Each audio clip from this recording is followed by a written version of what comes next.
Petrol pump ઉપર diesel અને પેટ્રોલની pump ધારકો દ્વારા ચોરી કરાતા હોવાના કિસ્સા અનેકવાર પ્રકાશમાં આવે છે, જેમાં ફરી એકવાર નરોડા વિસ્તારમાં સૂતરના કારખાનાથી નરોડા જેઆઈડીસી તરફ જતા રોડ ઉપર આવેલા એચપી કંપનીના શ્રી પેટ્રોલ પંપમાં ઈંધણની ચોરી થતા હોવાની ફરિયાદ સામે આવી, જેમાં ધવલ પટેલ નામનો કાર માલિકે પોતાની કારમાં ડીઝલ પુરાવા ગયા ત્યારે અંદાજે 500 રૂપિયાનું ડીઝલ કારમાં નોઝલ દ્વારા ભરવા માટે મૂક્યું ત્યારે ચોંકાવનારો ઘટસ્ફોટ થયો।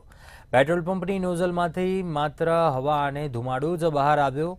આ જોઈને કાર ચાલક ચોંકી ગયો।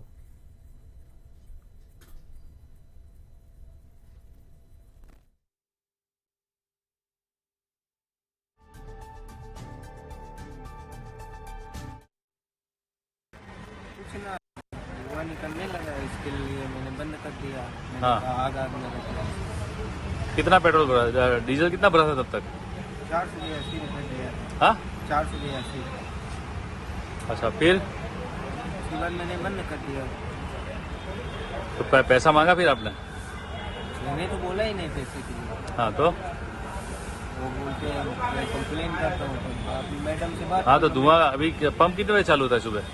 तो सुबह से नहीं निकल रहा है, इनकी गाड़ी में डाला कभी निकला। ખોટી તપાસ માટે અમે જે સરકારી કાર્યવાહી કરવાની એની હાજર કરીએ એ તમારી પછી બી અત્યારે ફોન કરો અત્યારે કરી શકો। એટલે મેં ડીઝલ પુરાવડાયું 1000નું કીધું હતું, પણ 481નું આવ્યું ને ત્યાં સુધી ધુમાડો જ નીકળે। हाँ એટલે પછી એમણે બંધ કરી દીધું, પણ અમે કીધું કે ભાઈ ડીઝલ મારી ગાડીમાં બતાવ્યું જ નહીં। એટલે મને કહે કે ના અમે પૂર્યું છે, તો મેં કહ્યું મારી રેન્જમાં ફરક તો પડે ને ગાડીની। हाँ હવે એટલી ને એટલી જ રેન્જ હતી જેટલી હું લઈને આવ્યો हाँ હતો। પછી ડોલમાં ગાડીને ચેક કર્યું ને તો 5 લીટર પૂર્યું તો 5 લીટરમાંથી 2.5 લીટર જ બતાવ્યું। हाँ પછી બીજા પંપથી ચેક કર્યું તો